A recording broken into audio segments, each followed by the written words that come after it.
नमस्कार दोस्तों, YouTube channel के मेरे अशोक सिंह एग्री शो में आपका स्वागत है।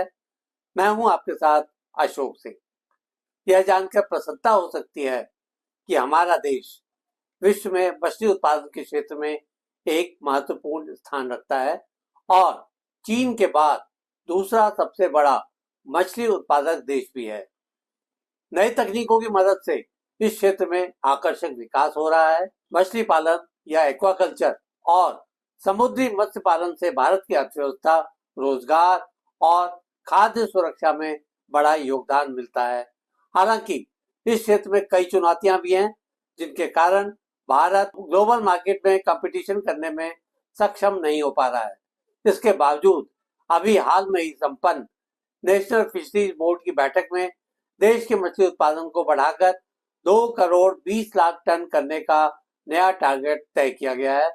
आज के प्रोग्राम में हम भारत में मछली उत्पादन की वर्तमान स्थिति, चुनौतियों और संभावित समाधानों पर चर्चा करेंगे। कार्यक्रम शुरू करने से पहले आग्रह करेंगे कि आप इस वीडियो को अंत तक अवश्य देखें ताकि विषय से परिचित हो सकें और इस जानकारी का उपयोग समय आने पर कर सकें। तो दोस्तों, शुरू करते हैं आज का प्रोग्राम। पहले समझ लें कि भारत में मछली उत्पादन की वर्तमान स्थिति क्या है। देश में मछली उत्पादन मुख्य रूप से 2 प्रकार से किया जाता है। इसमें सबसे पहले बात करते हैं सागर और समुद्री मत्स्य पालन यानी मैरीन फिशरीज के बारे में। इसमें समुद्री जल में मछली पकड़ी जाती है। भारत के पास 8000 किलोमीटर लंबा समुद्री तट है, जो इसे समुद्री मत्स्य पालन के लिए एक महत्वपूर्ण स्थान बनाता है। इसके बाद अंतर्देशीय मत्स्य पालन या इनलैंड फिशरीज है। इसमें तालाबों, नदियों, जलाशयों और अन्य मीठे पानी के स्रोतों में मछली पालन किया जाता है। देश में उत्पादन की जाने वाली प्रमुख मछलियों में रोहू, कतला, मृगल, श्रिम्प, झींगा, हिल्सा और कैटफिश शामिल हैं।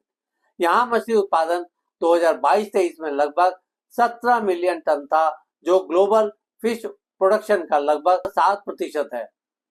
हालांकि देश में मछली उत्पादन तेजी से बढ़ रहा है, लेकिन इस क्षेत्र को अभी भी कई तरह की समस्याओं का सामना करना पड़ रहा है।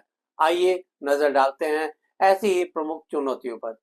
सबसे पहले बात करते हैं बुनियादी ढांचे की कमी के बारे में। देशव्यापी तौर पर मछली पालन के लिए आवश्यक कोल्ड स्टोरेज, प्रोसेसिंग यूनिट और ट्रांसपोर्ट सुविधाओं की कमी है। यही नहीं, उचित बाजार सुविधाओं और सप्लाई चेन मैनेजमेंट की अनुपस्थिति के कारण किसानों को उचित मूल्य नहीं मिल पाता। ग्लोबल बाजार में भी भारतीय मछली उत्पादक compete करने में पीछे रह जाते हैं। इसके पीछे सबसे बड़ा कारण है इस्तेमाल की जा रही मछली उत्पादन तकनीकें अभी भी पारंपरिक और पिछड़ी हुई है। इससे उत्पादन लागत अधिक और उत्पादकता कम होती है। यही नहीं, फिश एक्सपोर्ट के लिए आवश्यक क्वालिटी कंट्रोल उपायों की भी कमी है। इसके साथ ही अन्य देशों जैसे चीन, वियतनाम और नॉर्वे की तुलना में भारत की प्रोसेस फिश कम गुणवत्ता वाली मानी जाती है। क्लाइमेट चेंज और पर्यावरण संबंधी समस्याएं भी यहाँ पर फिश प्रोडक्शन को काफी प्रभावित करते हैं। जलवायु परिवर्तन के कारण समुद्री जल का तापमान बढ़ रहा है, जिससे मछलियों की प्रजातियों पर प्रतिकूल प्रभाव पड़ रहा है। जल प्रदूषण, जलाशयों में गाद जमाव और अत्यधिक मछली पकड़ने से उत्पादन पर बुरा प्रभाव पड़ रहा है।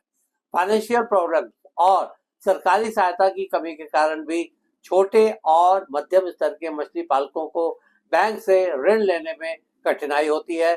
सरकार द्वारा दी जाने वाली सब्सिडी और अन्य योजनाएं किसानों तक सही तरीके से नहीं पहुंच पाती। मछली पालन में कई तरह के बैक्टीरियल, वायरल और फंगल संक्रमण आम है, जिससे उत्पादन प्रभावित होता है। जैविक सुरक्षा यानी कि बायोसिक्योरिटी उपायों की कमी से रोगों का प्रसार तेजी से होता है और कई बार भारी नुकसान का सामना इन मछली उत्पादन से जुड़े किसानों को करना पड़ जाता है। अब इन समस्याओं के संभावित समाधानों पर भी बात कर लें। विशेषज्ञों की राय में देश में फिश प्रोडक्शन को बढ़ाने और वैश्विक बाजार में प्रतिस्पर्धा को सुधारने के लिए कई तरह के उपाय किए जा सकते हैं। इस क्षेत्र में बुनियादी ढांचे में सुधार के लिए सरकार को कोल्ड स्टोरेज, प्रोसेसिंग यूनिट्स और आधुनिक ट्रांसपोर्टेशन सुविधाओं का विकास करना पड़ेगा। इसके साथ ही मछली उत्पादन केंद्रों के पास अच्छे बाजार और व्यापारिक नेटवर्क स्थापित किए जाने चाहिए। ग्लोबल बाजार में प्रतिस्पर्धा को बढ़ाना जरूरी है। मछली उत्पादन की गुणवत्ता सुधारने के लिए अंतर्राष्ट्रीय मानकों को अपनाना चाहिए। आधुनिक तकनीकों जैसे रीसर्कुलेटिंग एक्वाकल्चर और बायोफ्लॉक तकनीक को बढ़ावा दिया जाना चाहिए। एक्सपोर्ट को बढ़ाने के लिए सरकारी योजनाओं के तहत प्रमोशनल गतिविधियां चलाई जानी चाहिए। टिकाऊ मत्स्य पालन यानी कि सस्टेनेबल फिशरीज को बढ़ावा देना चाहिए, जिससे बायोडायवर्सिटी को संरक्षित किया जा सके। इसी तरह से प्रदूषण नियंत्रण उपायों को सख्ती से लागू किया जाना चाहिए। वित्तीय सहायता और सरकारी योजनाओं का प्रभावी क्रियान्वयन किया जाना सबसे अहम है। छोटे और मध्यम स्तर के मछली पालकों के लिए सस्ते ऋण उपलब्ध करवाए जाने चाहिए। सरकारी सब्सिडी और योजनाओं को जमीनी स्तर तक सही तरीके से लागू किया जाना चाहिए। मछली पालन के लिए जैव सुरक्षा उपायों को लागू किया जाना चाहिए। मछली पालन के लिए जैव सुरक्षा उपायों की जरूरत है। वैक्सीनेशन और अच्छे पोषण का भी प्रबंध किया जाना चाहिए। आज के एपिसोड में बस इतना ही दोस्तों। कल एक नए विषय पर चर्चा करने के लिए दोबारा इसी समय पर हाजिर होंगे। दोस्तों, अगर आपको ये वीडियो उपयोगी लगा हो तो इसे लाइक करें, शेयर करें और हमारे चैनल को सब्सक्राइब करना ना भूलें। आपके पास कोई सवाल या सुझाव हो तो कृपया कमेंट बॉक्स में लिखें। हम आपके सवालों का जवाब देने के लिए हमेशा तैयार हैं। अगले एपिसोड में फिर एक नए मुद्दे के साथ आपसे मुलाकात होती है। तब तक के लिए नमस्कार।